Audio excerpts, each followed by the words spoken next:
Good morning class. Good morning sir. एक बात बताओ, लास्ट लेक्चर में हमने क्या क्या देखा था?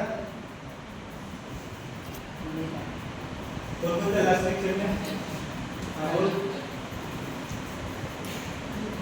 कंडक्टर और इंसुलेटर के बारे में पढ़ा था ना। कंडक्टर क्या कहते था? जिसके अंदर से आसानी से करंट बहता है उसे कंडक्टर कहते हैं, ठीक है। फिर उसके बाद में देखा था इंसुलेटर। इंसुलेटर क्या कहते हैं? जिसके अंदर से करंट बहता नहीं वो इंसुलेटर। फिर उसके बाद में हमने देखा था वायर्स और केबल्स के बारे में, बराबर। कल फिर हमने एक वीडियो भी देखा था जिसके जरिए हमने ये जान लिया था कि जो केबल आती है आर्मार्ड केबल या फ्लेक्सिबल केबल उसको ग्लैंड से फिक्स की जाती है, ठीक है। फिर मैंने आप लोगों को बताया था कि हम कल एक नेक्स्ट लेक्चर पढ़ेंगे जिसका नाम है इलेक्ट्रिकल सर्किट।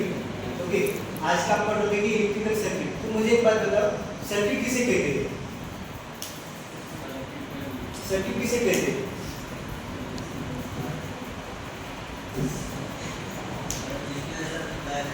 क्या? जिसके अंदर से करंट बहता है, ओके। और कोई सर्किट को अगर आपको आसान भाषा में बताओ तो एक रास्ता होता है। तो रास्ते के हिसाब से आपको क्या लगता है किसे कहते हैं? सर्किट मतलब एक पाथ होता है, एक रास्ता होता है, एक जरिया होता है, एक मीडियम होता है। तो अभी अपने इलेक्ट्रिकल में सर्किट किस काम में आता है?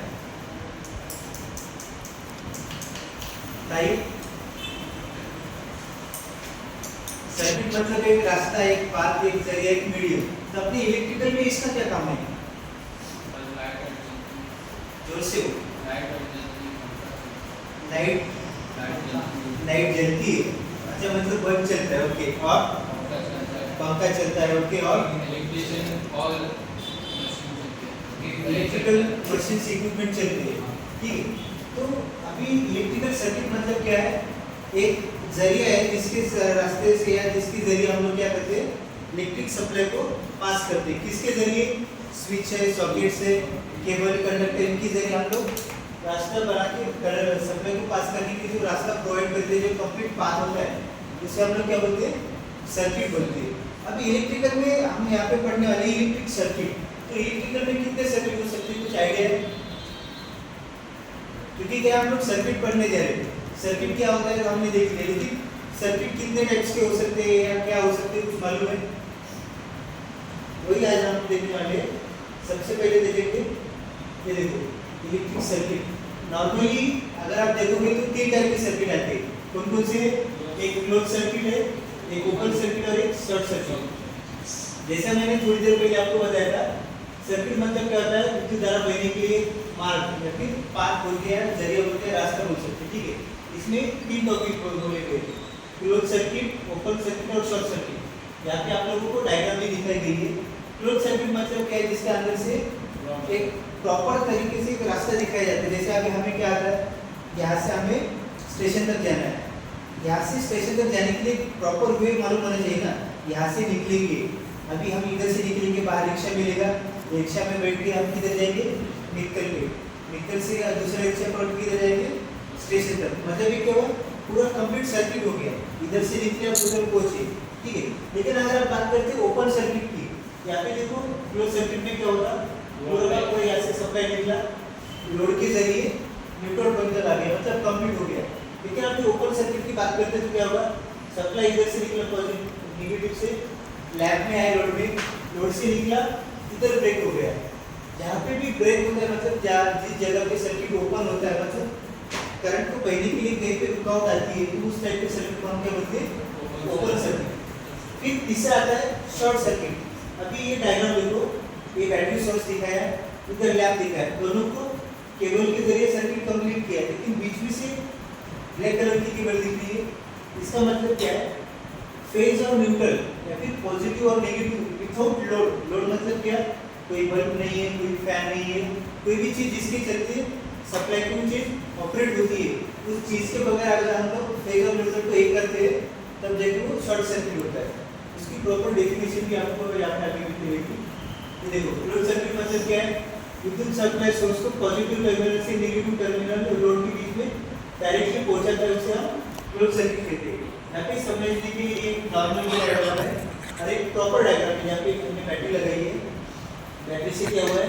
एक केबल लोड के साथ कनेक्ट हुई है, और लोड से निकल के क्या हुआ, एक पॉजिटिव टर्मिनल को आ गया, मतलब क्या नेगेटिव से निकला लोड में गया, लोड से निकल के पॉजिटिव में आया। ये पूरा जो कंप्लीट होता है इसे हम क्या बोलते हैं, क्लोज सर्किट बोलते हैं। फिर नेक्स्ट है हमारा ओपन सर्किट। यहाँ पे देखो जो मैंने बताया था सेम वैसी चीज है, इलेक्ट्रिक करंट या सप्लाई को सोर्स के पॉजिटिव टर्मिनल से लोड रेजिस्टेंस से होकर नेगेटिव टर्मिनल तक पहुंचते समय बीच में रुक जाता है, उसे हम क्या बोलते हैं, ओपन सर्किट बोलते हैं। यहाँ से निकला नेगेटिव से लोड में आया, लोड से निकल के यहाँ तक आ गया, पॉजिटिव के पास आया क्या नहीं, क्योंकि यहाँ पे बीच में क्या हो गया, ब्रेक हो गया, इसे बोलते हैं ओपन सर्किट। और फिर तीसरा है हमारा यहाँ पे शॉर्ट सर्किट। क्या बोले शॉर्ट सर्किट में, इलेक्ट्रिक सर्किट का मार्ग लोड रेजिस्टेंस के बिना पूरा होता है तो क्या बोलते हैं, उसे शॉर्ट सर्किट बोलते हैं।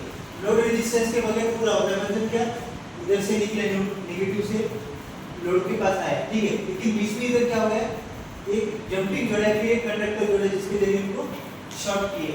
फेजर न्यूट्रल यहाँ पे क्या हो, देखो करंट हो या पानी हो, कभी क्या इंसान हो, अगर तुमको एक दो रास्ते, एक शॉर्टकट है और एक लॉन्ग वे, तो आप कौन से रास्ते से जाओगे, शॉर्टकट से जाओगे। ठीक उसी तरह से अपने इलेक्ट्रिकल भी होते हैं, यहाँ पे देखो यहाँ से सप्लाई जा रही है, लोड सोर्स अपना पावर सप्लाई का सोर्स है, यहाँ से निकला बराबर, एक रास्ता इधर से शॉर्टकट जा रहा है, एक इधर दूर से होके लोड में से निकल के यहाँ पे जा रहा है, तो एक कौन सा चूज करेगा, शॉर्टकट रास्ता चूज करेगा। तो यहाँ पे क्या किया इसने, इधर से निकला शॉर्टकट होगा, इधर से चला गया यहाँ पे आ गया, इसके अंदर कुछ लोड आया क्या, इसकी वजह से क्या हो गया, शॉर्ट सर्किट हो गया। ओके, फिर बारी आती है आगे ओम्स लॉ की। एक्चुअली अगर आप लोगों को ओम्स लॉ पढ़ना है तो ये तीन सर्किट मालूम होना बहुत जरूरी था। वैसे आप देखोगे तो तीन नहीं है, तीन से ज्यादा सर्किट है, एक close circuit, short circuit, open circuit, फिर आता है सीरीज सर्किट, पैरेलल सर्किट और आता है कंपाउंड सर्किट। कितने हुए, 6। ये 6 टाइप के सर्किट है, लेकिन बेसिकली हम लोग तीन सर्किट के ऊपर ज्यादातर फोकस करते हैं। तीन सर्किट के ऊपर ही हमें आगे मिलता है ओम्स लॉ। ओम्स लॉ क्या मतलब, ये ओम्स का नाम कभी सुना है आप में से किसी भी लोगों ने 10वीं पास की, 10वीं 12वीं, जिन लोगों का 10वीं 12वीं हुआ है उनको साइंस भी था ओम्स लॉ।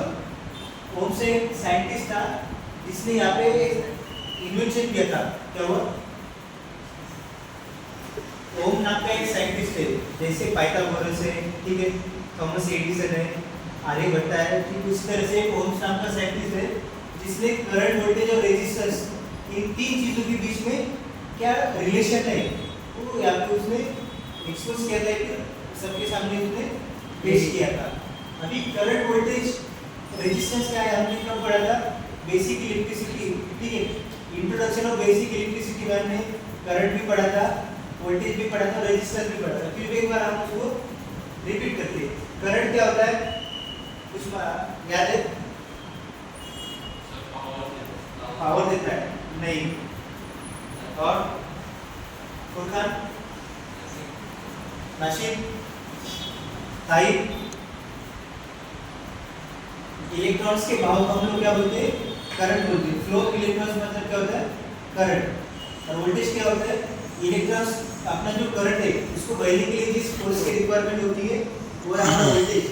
और तीसरा है रेजिस्टेंस, करंट या वोल्टेज को बहने के लिए जो चीज रुकावट पैदा करती है, ठीक है, क्या करती है, रुकावट पैदा करती है। करंट या वोल्टेज को बहने के लिए जो चीज रुकावट पैदा करती है उस रुकावट का नाम है रेजिस्टेंस। ओके, करंट को हम लोग I से दिखाते हैं, रेजिस्टेंस को R से दिखाते हैं और वोल्टेज को V से दिखाते हैं। अभी तीनों के बीच में क्या रिलेशन है, क्या संबंध है, उसी संबंध को ओम्स लॉ के एक्चुअली इनका नाम जॉर्ज ओम्स है, ठीक है, जॉर्ज सीमन ओम, ये पूरा नाम है इसका, जो सरनेम है ओम्स, उसी हिसाब से उनका लॉ लिया है। जैसे पाइथागोरस ने उसका एक सिद्धांत या प्रमेय सबके सामने लेके आया था, इसके जरिए हम लोग जो ट्रायंगल आता है उसकी मेजरमेंट ले सकते हैं। ठीक उसी तरह से ओम्स ने भी एक सिद्धांत लेके आया जिसके जरिए करंट और वोल्टेज का रेजिस्टेंस, करंट, वोल्टेज और रेजिस्टेंस का जो रिलेशन है वो सबके सामने उसने पेश किया और उसी के नाम से उसको बताया गया। तो ओम्स लॉ का स्टेटमेंट क्या है, वो बोलता है कि किसी भी कंप्लीट सर्किट में, ठीक है, किसी भी कंप्लीट सर्किट में अगर उसका टेम्परेचर कांस्टेंट रखते हैं, कांस्टेंट मतलब क्या होता है, कांस्टेंट का मतलब क्या होता है, 10वीं 12वीं हो चुकी है ना तुम्हारी। कांस्टेंट मतलब फिक्स, एक स्पेसिफिक अमाउंट। जैसे हम लोग बोलते हैं आपको एफडी करते हैं बैंक में 4 लाख की एफडी, मतलब वो कांस्टेंट है ना, तो कम ज्यादा होता है क्या, 4 है तो 4 ही फिक्स रहता है ना। ठीक उसी तरह से यहाँ पे उसका मतलब ये है किसी भी कंप्लीट सर्किट में अगर उसका टेम्परेचर तापमान कांस्टेंट रखते हैं तो उस सर्किट के अंदर से फ्लो होने वाला करंट, क्या सर्किट के अंदर से क्या फ्लो होने वाला करंट, वो वोल्टेज के समप्रमाण में रहता है।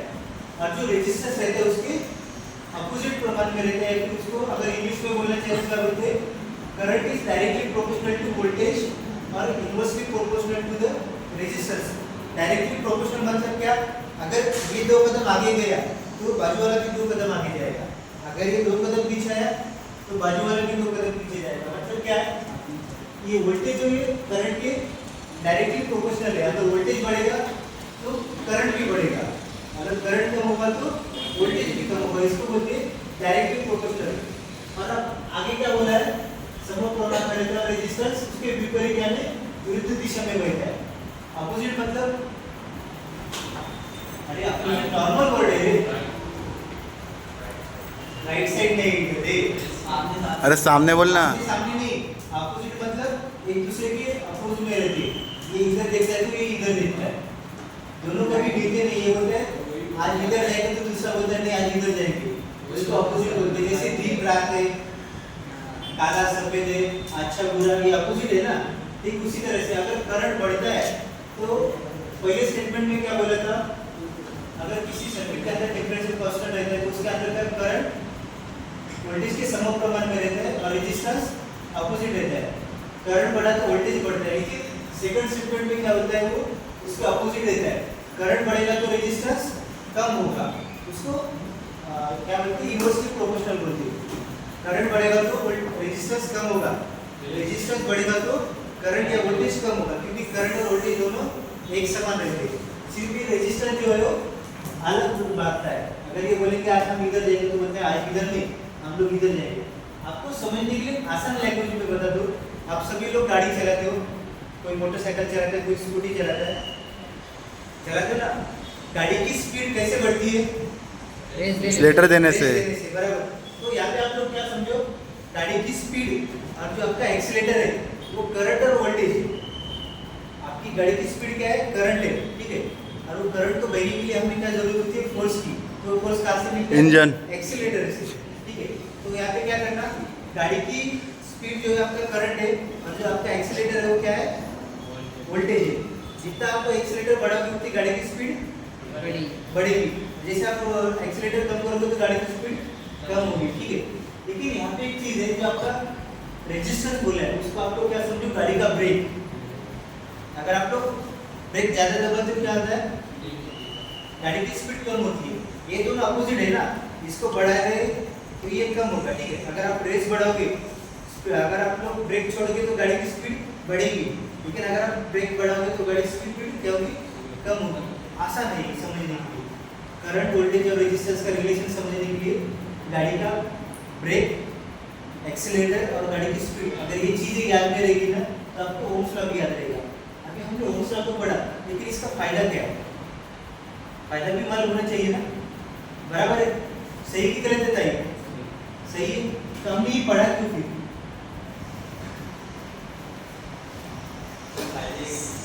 फायदे के लिए पढ़ा, लेकिन क्या फायदा है।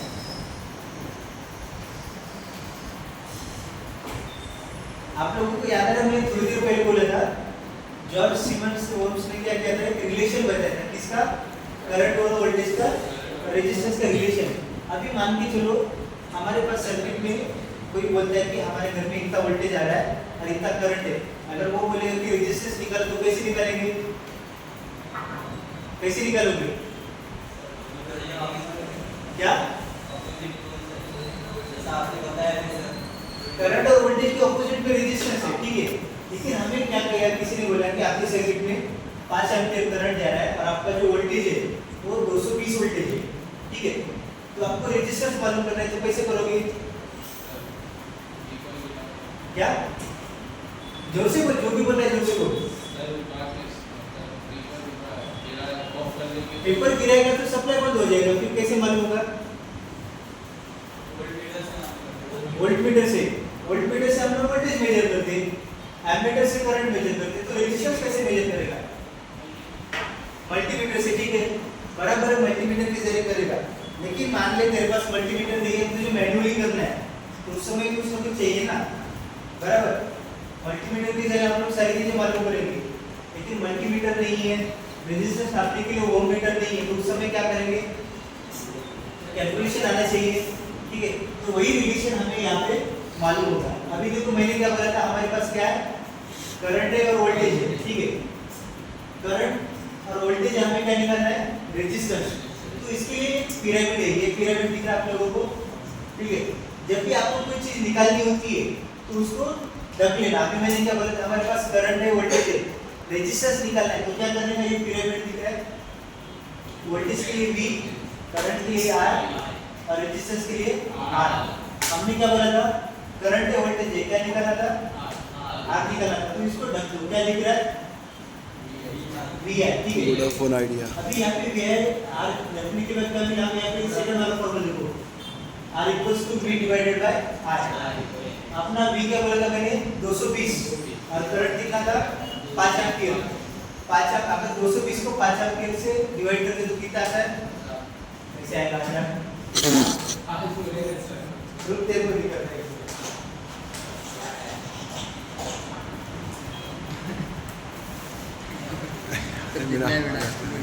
अभी हमें क्या निकालना था? रेजिस्टेंस, ठीक है। हमारे पास V था 220, बराबर। करंट था हमारे पास 5 एम्पीयर और हमें क्या निकालना था? रेजिस्टेंस। तो हमारे पास क्या फॉर्मूला है? अगर हमें R निकालना है तो उसको ढक दो, क्या बचता है? VI। यहाँ पे देखो, R निकालने के लिए क्या लिखा है? VI, ठीक है। ठीक उसी तरह से लिखो, V डिवाइडेड बाय I। हमारा V कितना है? 220 और I कितना है? 5। अब इसको डिवाइड करना आता है तुम लोगों को? मतलब कितना आता है?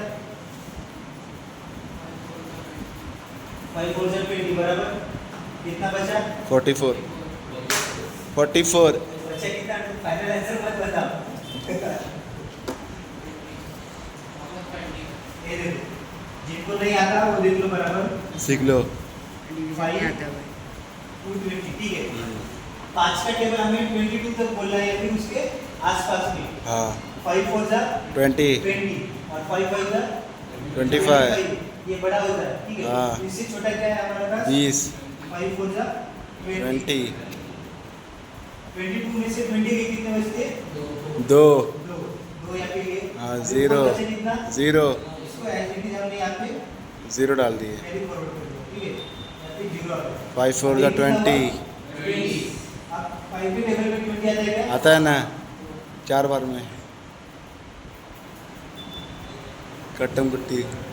आपका फाइनल आंसर क्या आ गया? 44 44। तो आपका जो आ रहा था आपके सर्किट में कितना आया? 44 ओम। इस तरीके से आप लोगों को फाइनल आंसर निकालने में आसानी रहती है। अभी चलो R निकाला है, अगर मान के जो हमारे पास क्या है, हमारा जो करंट है कैलकुलेटर खोल दो। वो 3 एम्पीयर है, ठीक है। और जो हमारा रेजिस्टेंस है हाँ मिल रहा है पहले खोल दो। वो 18 है, ठीक है। 18 ओम। तो हमें क्या निकालना है? वोल्टेज निकालना है। अगर हमें वोल्टेज निकालना है तो फॉर्मूला क्या रहेगा? आसान तरीका है, V को W, क्या बचता है? आया, ठीक है।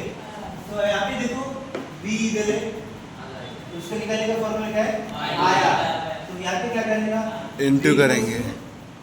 I into R। आपका I कितना है? 3 और R कितना है? 18। तो कितना आएगा? 54 54 बराबर इक्वल्स टू 54 वोल्ट। अगर आप लोग सिर्फ 54 लिखोगे तो आपको पूरे मार्क्स नहीं मिलेंगे। एग्जाम में क्वेश्चन आपको किस तरह से आता है? आपको बोला जाता है एक सर्किट है, ठीक है,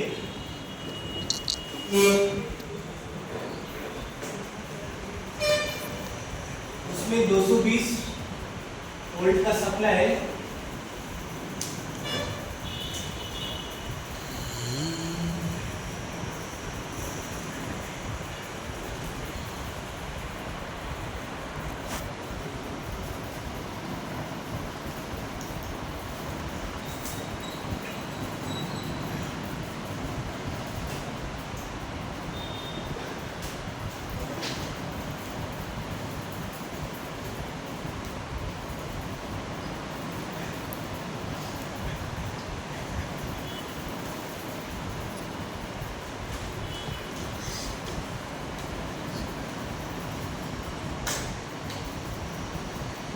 आपको एग्जाम में क्वेश्चन आ जाता है, एक सर्किट है उसमें 220 वोल्ट का सप्लाई बह रहा है, उस सर्किट का रेजिस्टेंस 10 ओम है, तो उस सर्किट में प्रोवाइड होने वाला करंट बताइए, अभी उस सर्किट में फ्लो होने वाला करंट बताइए। इस तरह के क्वेश्चन आता है तो आप लोगों को क्या करना होगा, supply 220, V equals to 220, R equals to 10 ohm, ठीक है।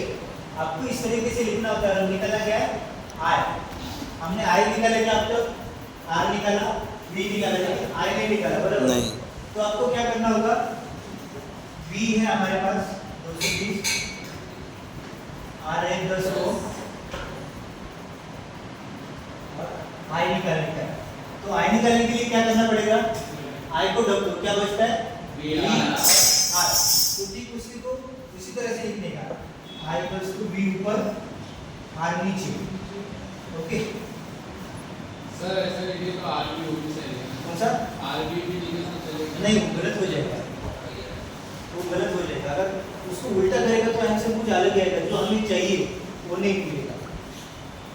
V कितना है हमारा 220 220, R कितना था 10 अगर इसको डिवाइड कर दे तो 22 कितना है? 22 I equals to 22 एम्पियर। इनका पूरा यूनिट लिखना होता है, बगैर यूनिट के आप लोग इसको सॉल्व करोगे तो आपका 1 मार्क्स कट जाता है। 2 या 3 मार्क्स के लिए आपको एक क्वेश्चन पूछा जाता है, ठीक है, 2 या 3 मार्क्स के लिए क्वेश्चन पूछा जाता है। अगर आप लोगों ने जब तक आप ये प्रॉब्लम सॉल्व कर रहे हो, उस प्रॉब्लम के अंदर हर एक को यूनिट देना होता है, जैसे मैंने यहाँ पे दिया है V इक्वल्स टू 220 लिखता तो चल भी जाता, लेकिन अगर ये V लिखोगे तो जो भी आपका एग्जामिनर रहेगा, जो आपका पेपर चेक करेगा वैल्यू, ठीक है, उसको आपके मार्क्स काटने का मौका नहीं मिलेगा। अगर आप लोग आउट ऑफ मार्क्स चाहते हो किसी प्रॉब्लम में तो आपको पूरा इस तरीके से लिखना होता है, V equals to 220, V resistance 10 ohm, current, हाँ कैलकुलेशन करके फाइनली उसका यूनिट लिखना पड़ता है। ऐसा भी आप अलग अलग वैल्यू करेंगे, जैसे अपना वोल्टेज है 220 है, 10 है, 9 है, 15 है, लेकिन उसी तरह से उसकी वैल्यू भी अलग अलग लिखी है। सर जैसे 220 हाँ तो उसका फिर नीचे आएगा 430 फिर अलग हाँ, वो अलग हो जाएगा, वो अलग प्रॉब्लम होगा। हर एक क्वेश्चन पे डिपेंड करता है, वो जो भी जिसने पेपर सेट किया है, ठीक है, उसके मेंटेलिटी क्या रहती है उसके ऊपर रहता है। अगर मेरे को देगा तो मैं आसान भी डाल सकता हूँ, डिफिकल्ट भी डाल सकता हूँ, वो डिपेंड करता है सामने वाले पे। तो सर ऊपर लिख के आएगा ना कितना हाँ, वो जैसा कि मैंने यहाँ पे बताया ना, क्वेश्चन में वो पूरा मेंशन करके आता है। मैंने 220 दिया, हो सकता है कोई बोलेगा 120 है, तो 120 के हिसाब से निकालो तो कितना आएगा, 12 आएगा नीचे, बराबर। वो डिपेंड करता है, कोई भी किसी तरह की पूछेगा, लेकिन तुमको पूरी वैल्यू मिलेगी वहाँ पे। क्वेश्चन में तुमको 2 वैल्यू मिलेगी, किसी वैल्यू जब निकालनी होती है तब आगे तो उसका काम में आता है। तीनों की ज़्यादा पड़ेगी। हाँ, एक्चुअली क्या है, क्वेश्चन में सिर्फ एक पूछते आपके पास वोल्टेज है, रेजिस्टेंस है, करंट निकालो, तो करंट निकालने का जरिया है। हाँ बोल जमा, सर ये वाला बैंक तू खींचना, अरे तू खींचना, कौन सा ये वाला, ये वाला खींच आप ये भी करो। साइड में क्या करना है, आपके पास पेज रहता है, पेज को ऐसे पार्टीशन करो, ठीक है। यहाँ पे आपको ऐसे सॉल्व करके दिखाओ। अभी यहाँ पे कितना था हमारा 220 डिवाइडेड बाय 10 करो, ठीक है, 10 गुना 20 20 2 बचा, ठीक है, इधर पे इधर मिल गया। 10 दूना 20 20 का 20 20 ऐसे करके भी सॉल्व करके दिखाओगे तो भी बढ़िया इंप्रेशन पड़ता है वैल्यू के ऊपर। अगर आप लोग चाहते हो कि आपके मार्क्स ना कटे, ठीक है, तो आप पार्टीशन करके साइड में भी दिखा सकते हो कि आप इसको सॉल्व करें, इस तरीके से सॉल्व किया है, इसका जवाब ये आया। तीनों में से एक करें या तीनों करें? मतलब और जो जो तुझे पूछा गया है वो निकालने का, जो पूछा ही नहीं वो निकालेगा तो तेरा टाइम जाएगा। वो सर क्या है, एग्जाम में टाइम मैनेजमेंट भी जरूरी है। उसने तुझे बोला है करंट निकाल, ये ऑलरेडी तुमने सर्किट में वोल्टेज दिया है, रेजिस्टेंस दिया है, तो और क्या निकालेगा, बचा ही कि ये करंट, वही निकालेगा, तो बाकी तो क्या निकालेगा। हाँ, अगर तेरे पास करंट और रेजिस्टेंस है तो तू वोल्टेज निकाल, लेकिन तेरे पास ऑलरेडी करंट और वोल्टेज दिया है, तो क्या बचा है, रेसिस्टेंस ये वही निकालेगा, ठीक है। ये कैलकुलेशन में कुछ डाउट है, किसी को कोई क्वेश्चन है तो पूछो। नहीं यहाँ पे देखो, एक छोटा सा एक एनिमेटेड मतलब एक ऐसा वीडियो है पोस्ट है, यहाँ पे क्या हुआ देख, ओम ये रेजिस्टेंस है, रेजिस्टेंस क्या काम करता है, करंट को बहने के लिए रुकावट पैदा करता है। वोल्टेज क्या करता है, करंट को पुश करता है, फोर्स है ना, करंट को अपना इलेक्ट्रॉन्स क्या है, करंट मतलब क्या, फ्लो ऑफ इलेक्ट्रॉन्स, जब तक इलेक्ट्रॉन्स बहेगा नहीं तब तक करंट दिखेगा। करंट तो दिख रहा है लेकिन उसको जाने के लिए जिस फोर्स की रिक्वायरमेंट होती है वो क्या है, वोल्टेज है। वोल्टेज क्या कर रहा है, करंट को पुश कर रहा है, यहाँ पे देखो लात भी मार रहा है और पुश भी कर रहा है, लेकिन रेजिस्टेंस क्या कर रहा है, उसको रोकने का काम कर रहा है। जैसे अपना पाइप का पानी रहता है, हम पानी फास्ट बह रहा है, यहाँ पे यहाँ से वाटर ले जाते हैं, आप क्या करते हो, उंगली रखते हैं, उंगली रखते तो क्या होता है, पानी का कम होता है, बराबर, पानी जितना जाना चाहिए उतना नहीं जाता। अभी पाइप मान लो आधा इंच पाइप है, ठीक है, उसके आधे में आपने उंगली रख दिया, पूरा पानी जाएगा तो वाटर कम हो जाएगा ना, ठीक ये काम ये कर रहा है। करंट तो जा रहा है, करंट को जाने के लिए वोल्टेज को पुश कर रहा है, लेकिन ये बेचारा रेजिस्टेंस क्या कर रहा है, बेचारा एक कमी ना है, तो बेचारे करंट को क्या कर रहा है, रुकावट पैदा कर रहा है। ओके, अब हम थोड़ा आगे बढ़ते हैं। यहाँ पे देखो जो मैंने बोला था ना, open circuit, close circuit, short circuit, इसके अलावा भी तीन है, तो तीन कौन से, सीरीज, पैरेलल और कंपाउंड। सीरीज सर्किट मतलब क्या होता है, सीरीज सर्किट को हम बोल चेक करने एक बैटरी से तीन में ज्वाइंट करते हैं। क्या क्या, चेक करने सीरीज ना वो तो सीरीज टेस्टिंग बोर्ड है, चल ठीक है, उसका तूने इस्तेमाल बता दिया कि सीरीज सर्किट का हम कहाँ पे इस्तेमाल करते हैं। अगर हमारे घर की इक्विपमेंट चालू है कि जल गए वो चेक करने के लिए सीरीज सर्किट का इस्तेमाल किया जाता है, लेकिन सीरीज सर्किट क्या होता है, यानी कि एक बैटरी से, यानी कि लाइट जो होता है उससे कनेक्ट जो करते हैं, उसका क्या? नहीं, अगर आप लोगों ने इस डायग्राम को प्रॉपर तरीके से देखा होगा और ये देख तो रहा आपको हूँ। समझ में आ जाएगा। ज्वाइंट टू ज्वाइंट है ना। सप्लाई नेगेटिव से निकला, हाँ ये लैंप में चला गया, गया, ये लैंप से निकला, वो उसमें ये चला लैंप गया, इसमें से निकला, उसमें चला गया, इसमें से निकल के उसमें आ इसमें आया। गया। मतलब क्या होता है, तीन लोग सामने आ जाओ, मैं आपको आसानी से बताता हूँ, तीन लोग आ जाओ सामने, फटाफट अरे जाना, आ जाओ, तू भी आ जाओ, कोई दिक्कत नहीं। आपको जाना चाहता है, सीरीज सर्किट मतलब एक आसान तरीका बता दो, ए। एक दूसरे का हाथ बंद करो, ये सामने यार दिखाई नहीं दे रहा है। थोड़ा थोड़ा इधर आ जाना, ठीक है।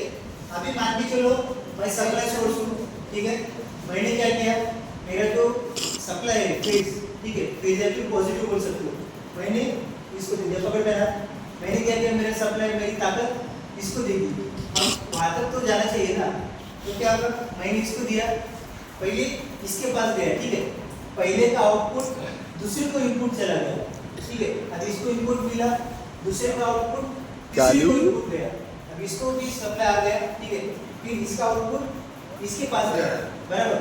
अब सप्लाई क्लोज करने के लिए एक रास्ता चाहिए, पकड़, इस टाइप का जो सर्किट होता है उसे बोलते हैं सीरीज सर्किट, मतलब क्या, एक के बाद एक आता है, उस टाइप के सर्किट को हम लोग क्या बोलते हैं, सीरीज सर्किट। समझ में आ गया? हाँ थैंक यू। भाग यहाँ पे भी सेम चीज दिखाई देती है, सप्लाई यहाँ पे आया, इसका ये सोर्स है पावर सप्लाई, ठीक है, यहाँ से निकल के इसमें आया, अब इसका आउटपुट इसको इनपुट गया, इसका आउटपुट इसको इनपुट आया, ठीक, इस तरह से एक के बाद जो कनेक्शन होता है उसे हम लोग क्या बोलते हैं, सीरीज सर्किट। इसका इस्तेमाल ज़्यादातर डेकोरेशन जो अपनी सीरीज अपने ये त्योहार के समय में अपन जो घरों के बाहर लगाते ना लाइटिंग, वो सीरीज पैरेलल दोनों का कॉम्बिनेशन रहता है, लेकिन उसके अंदर कुछ सीरीज रहता है, कुछ पैरेलल रहता है, ठीक है। पैरेलल क्या है मैं आपको आगे बताता हूँ।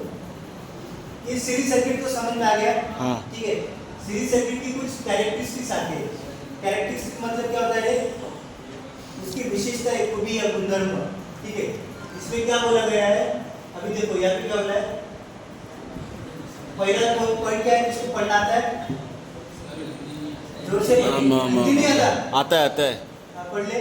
करंट बहने का सिर्फ एक ही मार्ग होता है, यह सर्किट के कुल करंट जितना करंट हर एक प्रतिरोध में से बहता है। बराबर, जैसा मैंने आप लोगों को ये एक्टिविटी बताया था, मेरे अंदर से भाई सोर्स हूँ, मेरा सप्लाई इसको गया, इसका इसको गया, इसका इसको गया, मतलब क्या हुआ, मेरे अंदर से सप्लाई निकल के जा रहा है। यहाँ पे रास्ता सिर्फ एक ही है, करंट बहने का रास्ता सिर्फ क्या है, एक है। ही होता है। जैसे आप देखो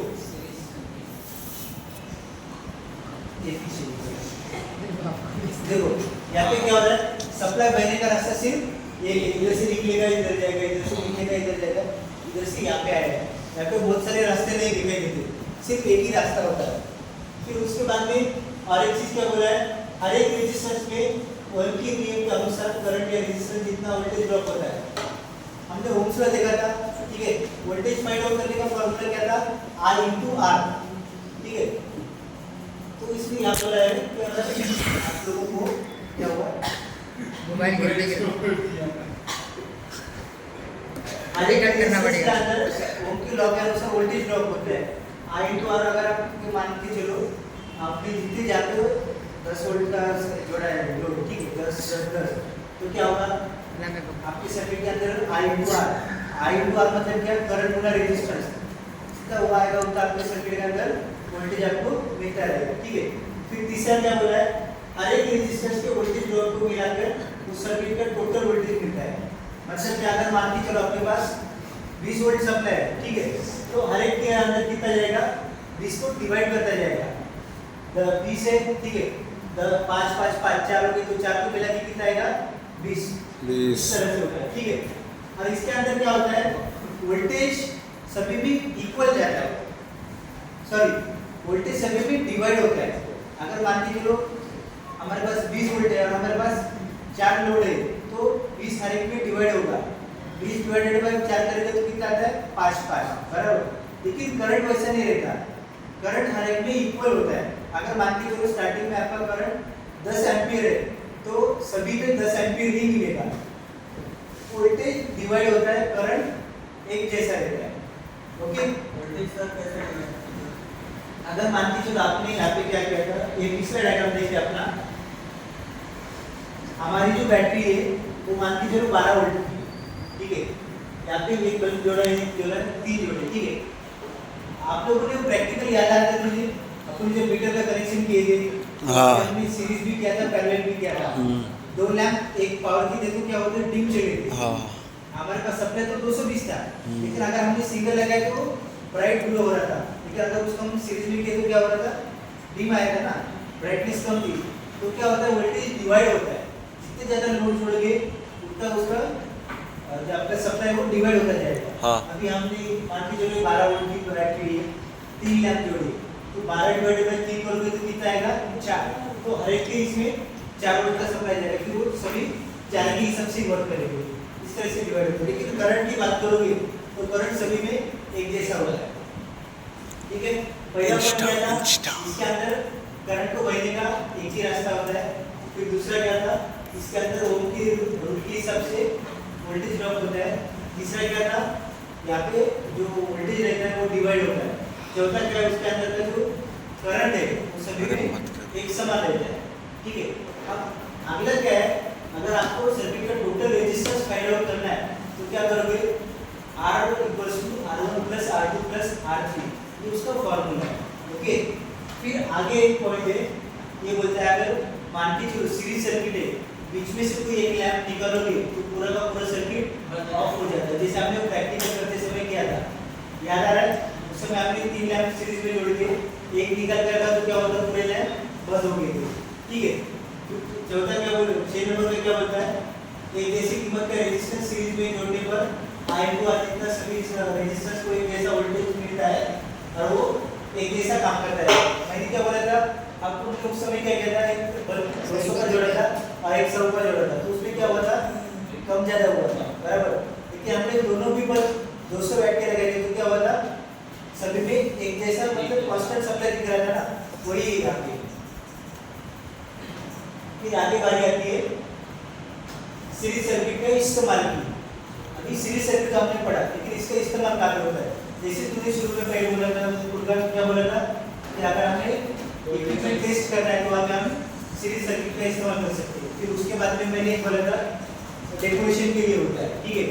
फिर तीसरा है, आप लोगों को फ्यूज कनेक्ट करना था सर्किट में, वो बोर्ड जल गया था, आपने फ्यूज कैसे कनेक्ट किया था, वायर से। एमीटर हम कैसे कनेक्ट करते हैं सर्किट में, सीरीज में, वही यहाँ पे बताया गया, ठीक है। और भी बहुत सारे, अगर मान के चलो, हाँ ये इसके आते सप्लाई है, ठीक है। लेकिन अगर आपको उसको कम करके लेना है, उस समय आप क्या कर सकते हो, 4 बल्ब लो, उसको सीरीज में कनेक्ट करो, वोल्टेज अपने आप कम हो जाएगा। अगर मान लीजिए आपके पास 440 सप्लाई है, ठीक है, और आपको उसको 220 करना है, तो क्या करोगे, 2 बड़े लैंप ले लो, कनेक्ट कर दो सीरीज में, वोल्टेज अपने आप ड्रॉप हो जाएगा। ओके, ये आसान तरीका है। वोल्टेज बढ़ाना है तो आपको सोर्स बढ़ाना पड़ेगा, उसके लिए कोई और चारा नहीं है, ठीक है। फिर बारी आती है पैरेलल सर्किट की।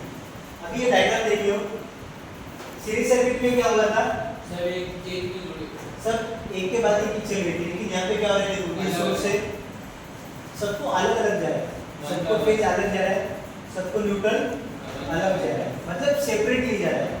इस तरह के कनेक्शन को हम लोग क्या बोलते हैं, पैरेलल कनेक्शन। इसका इस्तेमाल कहाँ पे होता है, कुछ मालूम है? हाँ, जैसे भी फैन, हाँ इसको अलग-अलग है, हाँ। सर्किट अलग-अलग। हाँ, बराबर। अपने घर पे ये बोर्ड है, बोर्ड पे कितना होता है, वो जो बोर्ड है, जो बोर्ड का कनेक्शन रहता है अपने घर पे, इसी भी बोर्ड में अपने घरों के अंदर जितने भी इक्विपमेंट आते हैं सभी पैरेलल कनेक्टेड होते हैं। क्यों? सीरीज सर्किट में क्या होता था, अगर एक भी बंद करते थे तो क्या होता था, सब बंद होता था। अभी हमारे पास ये 2 फैन शुरू हुए, ठीक है, मैं क्या करता हूँ, 2 लाइट चला देता हूँ यहाँ पे। ओके, लाइट चलाने के बाद क्या हुआ, उस फैन की स्पीड को कोई इफेक्ट हुआ? नहीं मैं इधर की 2 चला देता हूँ, कुछ इफेक्ट हो रहा है? नहीं ये फैन भी चला लेता हम लोग, इसके ऊपर इफेक्ट हुआ? नहीं अभी क्या करते, ये लाइट बंद कर दिया, ठीक है, फैन चल रहे ना। हाँ ये पैरेलल कनेक्शन का सबसे बड़ा बेस्ट एडवांटेज है। ओके,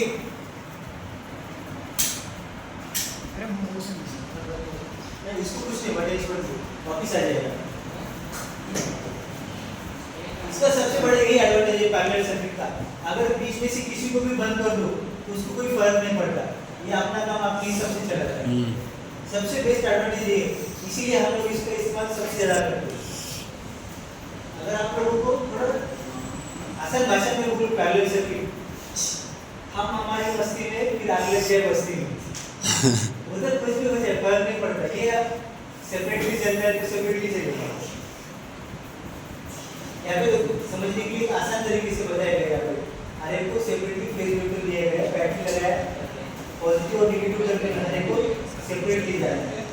अभी जैसे आपने सीरीज सर्किट की 7 प्रॉपर्टीज देखी थी, ठीक है, ठीक उसी तरह से पैरेलल सर्किट की भी 7 प्रॉपर्टीज है।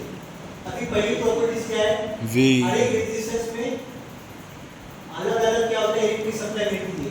अलग अलग मतलब क्या है, सॉरी अलग अलग नहीं है, पहले सीरीज सर्किट में क्या बोला था, वोल्टेज डिवाइड होता था, करंट क्या होता था, इक्वल रहता था। अभी यहाँ पे उल्टा होता है, यहाँ पे क्या होता है, सभी में वोल्टेज इक्वल रहता है और करंट डिवाइड होता है, I equals to I1 plus I2 plus I3। Sir DC का अलग है और एसी का अलग है। नहीं, एसी और डीसी दोनों में सेम है, प्रॉपर्टीज दोनों सेम है। सर्किट में सप्लाई अलग रहने से कोई फर्क नहीं पड़ता, सर्किट तो एक ही है ना, सीरीज हो चाहे पैरेलल हो, कोई फर्क नहीं पड़ता। सॉरी, सीरीज पैरेलल में फर्क पड़ता है, लेकिन सप्लाई का कोई फर्क नहीं पड़ता, एसी हो या डीसी हो, प्रॉपर्टी सेम रहेगी, ठीक है। अभी क्या है, खाना एक साथ से खाओ, एक साथ से खाओ, या तो पेट में ही रहा है, ठीक उसी तरह से एसी सप्लाई लो या डीसी लो, उसको लगाना क्या है, सर्किट में ही है, तो सर्किट की प्रॉपर्टी सेम रहेगी, चाहे वो सप्लाई एसी हो या डीसी हो, बस प्रॉपर्टीज याद रखो। सीरीज के पैरेलल में मत घुसाना, पैरेलल की सीरीज में मत घुसाना, वरना समय से पहले दिवाली आ जाएगी। ओके, जिसको इसकी पहली प्रॉपर्टी क्या है, सभी में जो वोल्टेज मिलता है वो इक्वल मिलता है पैरेलल सर्किट में। आप लोगों ने वोल्टेज भी चेक किया था प्रैक्टिकल, जब हम लोग एमीटर वोल्टमीटर का सबका कंबाइंड प्रैक्टिकल कर रहे थे सभी मीटर चला के, तो उसके अंदर हमने वोल्टेज चेक किया था। पैरेलल सर्किट में क्या हुआ था, सभी बल्ब क्या हो, ब्राइटली ग्लो हुई थी, सीरीज में क्या हुआ था, डिम ग्लो हुए थे। सीरीज में क्या होता है, वोल्टेज डिवाइड होता है, पैरेलल में क्या होता है, सभी में वोल्टेज एक जैसा रहता है, करंट डिवाइड होता है। अगर मान लीजिए आपके सर्किट में 10 एम्पीयर करंट आ रहा है, अगर आप लोगों ने उसके ऊपर 6 लोड जोड़े और वो पैरेलल कनेक्ट किए, तो 10 डिवाइडेड बाय 6 करोगे तो आपको जो आंसर आएगा आपका हर एक सर्किट का करंट मालूम होगा। ओके, फिर तीसरा क्या बोला है यहाँ पे, हर एक प्रतिबिंब प्रतिरोध भी उसकी कीमत के हिसाब से वर्तमान में बटा हुआ करंट मिलता है। मतलब क्या है, अपना ओम्स लॉ सीधे सीधे याद रखो। ओम्स लॉ के जरिए हमें यहाँ पे I मालूम होता है, V डिवाइडेड बाय R करोगे तो आपके सर्किट के अंदर का करंट मालूम होगा आपको।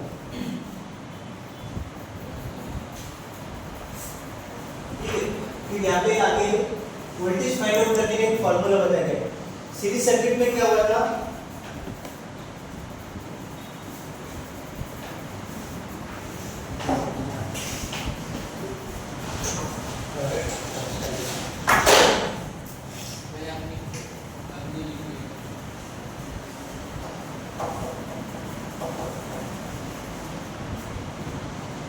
जब हम लोग सीरीज सर्किट की बात कर रहे थे,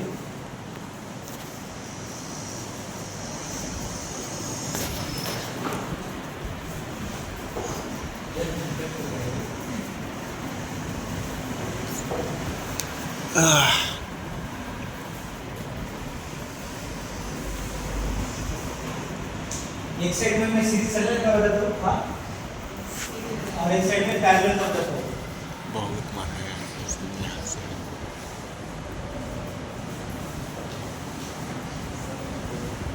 सीरीज सर्किट में क्या बोला गया था, अरे करंट फ्लो होने के लिए एक ही रास्ता रहता है।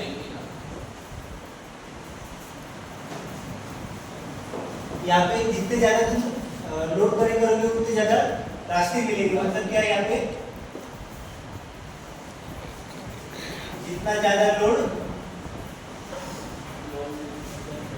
उतने रास्ते मिलेंगे। ओके, फिर दूसरा क्या बोला गया था, यहाँ पे अगर इसमें से कोई भी एक निकालोगे तो पूरा सर्किट बंद हो जाएगा। मतलब क्या,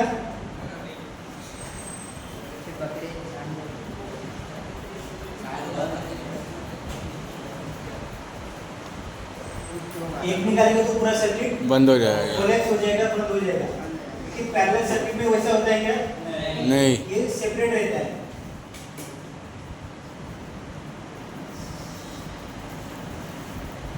अगर आप लोग इसको एक निकाले या दो निकाले, सर्किट के ऊपर कोई भी इफेक्ट नहीं होता, ठीक है। हाँ फिर तीसरा क्या बोला था, इसके अंदर क्या होता है, वोल्टेज। अगर आप लोग वोल्टेज। देखोगे तो सबके अंदर वोल्टेज डिवाइड होता है। Voltage 3 voltage 4 divided. यहाँ पे क्या हो रहा था, यहाँ पे बराबर है, यहाँ पे करंट डिवाइड होता है।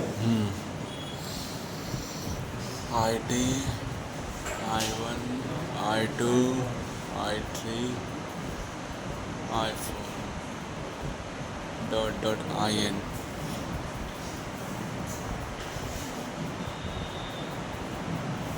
सीरीज सर्किट में करंट कैसे रहता है, सभी लोड या सभी पाथ में क्या होता है, इक्वल होता है। IT equals to I1 equals to I2 equals to I3। मतलब जितने ज्यादा लोड कनेक्ट करोगे उसके अंदर होता है आपका करंट है वो एक समान रहता है। 3 सीरीज सर्किट में क्या होता था, करंट इक्वल रहता है। हाँ। लेकिन पैरेलल सर्किट में क्या होता है, आपका करंट डिवाइड होता है। डिवाइड हाँ। मतलब क्या है, IT equals to I1 plus I2 plus I3 plus I4। IN number of ऊपर I4 लिखा है ना, IN। ऊपर I4 लिखा I3 प्लस I4। ऐसे ही समझने के लिए बताया, ठीक है ओके। ठीक है। इतना बेसिक चीजें याद रखो। हाँ अभी बात करते हैं हम लोग पैरेलल सर्किट का इस्तेमाल कहाँ होता है।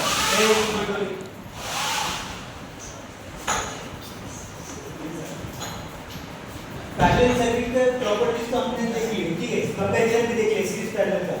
अभी इसमें इस्तेमाल कहाँ पे होता है वो भी जानना जरूरी है ना। हाँ। चीजें सीख रहे हैं तो उसका पर्पस क्या है वो भी जरूरी है। हाँ तो पैरेलल सर्किट का देखो पर्पस क्या, उसका यूज क्या है, जरूरी उपकरण में लैंप जोड़ने के लिए, हाँ। फिर उसके बाद में स्ट्रिप लाइट जोड़ने के लिए, हाँ। एमीटर में शंट जोड़ने के लिए। सही है। आपका वोल्टमीटर है, अगर उसको पैरेलल कनेक्ट करोगे तभी आप लोगों को आपका वोल्टेज मालूम होगा, अदरवाइज वोल्टेज मालूम नहीं होगा, ठीक है। हाँ ये सारी चीजें भी, अगर आपको बैटरी की कैपेसिटी भी बढ़ानी होती ना तो उसको भी हम अगर हम पैरेलल में कनेक्ट करते तो उसकी पावर बढ़ जाती है। ओके, ये थी आपकी पूरी क्लास। ये क्लास खत्म हुई।